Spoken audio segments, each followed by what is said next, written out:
দীপায়ন, তোমরা যে সিলেবাসে পড়ালেখা করছো এবং যেটা ক্লাস 6 to 10 পর্যন্ত প্র্যাকটিস করে আসছো, শিখে এসছো, অভিজ্ঞতা অর্জন করেছো, সেটার সাথে এই যে বর্তমান যে কারিকুলাম, এটা কি সাংঘর্ষিক, না ওইটা এর চেয়ে ভালো, না ওইটা ছাত্রদের পড়াভিমুখ করছে? তোমার ধারণা কি? আমার মনে হয় যে নতুন কারিকুলাম সেটা এই কারিকুলামের চেয়ে ভালো, যদি সেটাকে ভালোভাবে প্রয়োগ করা হয়। যেমন দেখেন, আমরা যে কারিকুলামে পড়ছি সেটা মোটামুটি মুখস্থ নির্ভর। আমরা একটা বই পড়ছি, সেটা তথ্য সমূহ আমরা মুখস্থ করছি এবং পরীক্ষাতে লিখে দিয়ে আসছি।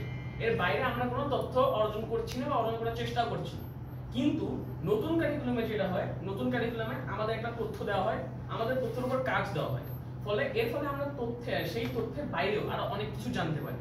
এর ফলে শিক্ষার্থীরা তাদের হচ্ছে মানসিকতা উন্নত হচ্ছে এবং তারা নতুন কিছু জানার আগ্রহী হচ্ছে, তাদের কৌতূহলতা বৃদ্ধি পাচ্ছে। দ্বিতীয়ত, এখানে যে কাজটা করা হয়, এখানে যে গ্রুপ ওয়ার্ক ও টিম ওয়ার্ক নিয়ে বেশি ফোকাস দেওয়া হয়। এর ফলে ভবিষ্যতে তাদের মধ্যে ঐক্য বৃদ্ধি পায় এবং তাদের লিডারশিপ কোয়ালিটিটাও বৃদ্ধি পায়। কারণ যখন একটা গ্রুপ ওয়ার্ক করতে হয় তখন অবশ্যই একজনকে লিডার বানাতে হয়। তো যখন তারা এই লিডার এবং কোওয়ার্কার এইভাবে একটা পদ্ধতির মধ্যে যাবে, ভবিষ্যতে তাদের এই গুণাবলীও বৃদ্ধি পাবে। ফলে এই কারিকুলামের চেয়ে নতুন কারিকুলাম ভালো। আরেকটা ব্যাপার হলো, অনেকে মনে করছে যে পরীক্ষা না থাকায় ছাত্ররা পড়াশোনা করবে না, কিন্তু নতুন কারিকুলামে আসলে পরীক্ষা নাই এই কথা বলা যায় না।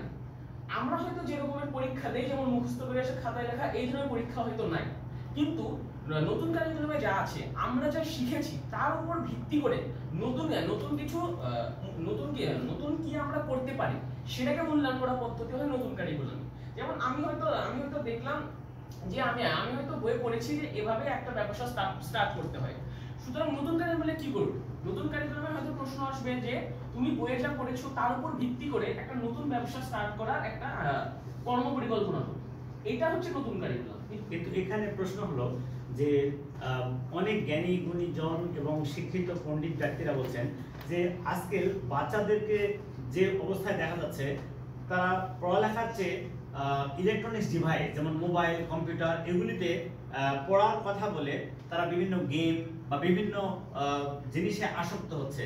মানে এইটা কি সমস্যা নয়? স্যার, অবশ্যই এটা একটা সমস্যা। এই ক্ষেত্রে এটা সলভ করার একমাত্র উপায় হচ্ছে প্যারেন্টস দ্বারা একটু সচেতন হতে হবে। যদি একটা ছেলে বলে যে আমি পড়াশোনা করছি, আমাকে মোবাইল দাও, মোবাইল দিয়ে থেকে প্যারেন্টসদের বসে থাকা যাবে। প্যারেন্টসদের খেয়াল রাখতে হবে সময় সময় তারা কি করছে। প্যারেন্টস আরো কি করতে পারে, হয়তো মোবাইলটা নেওয়ার পরে বলতে পারে তুমি এতক্ষণ কি শিখলা, তাকে একটা বিবৃতি দাও।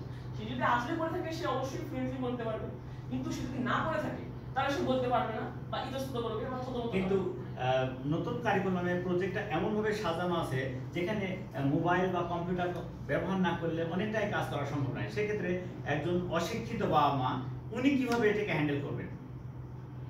স্যার, অ্যাকচুয়ালি আবার অনেকে বিজনেসম্যান আছে যারা জবস করেন, ইম্পর্টেন্ট পজিশনে আছেন, তারা কিন্তু বাচ্চার ওই পড়ালেখাটা অত দায়িত্ব নিয়ে দেখবেন বা ওনাদের কিন্তু সময় নেই।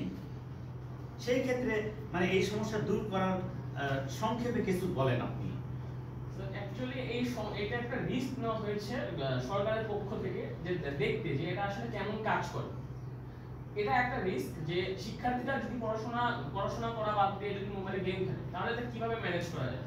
তাহলে এখানে যে করতে হবে, তাহলে শিক্ষার্থীদেরকে স্কুলে আরো বেশি টিচারদের প্রতি আগ্রহী করতে হবে পড়াশোনার প্রতি।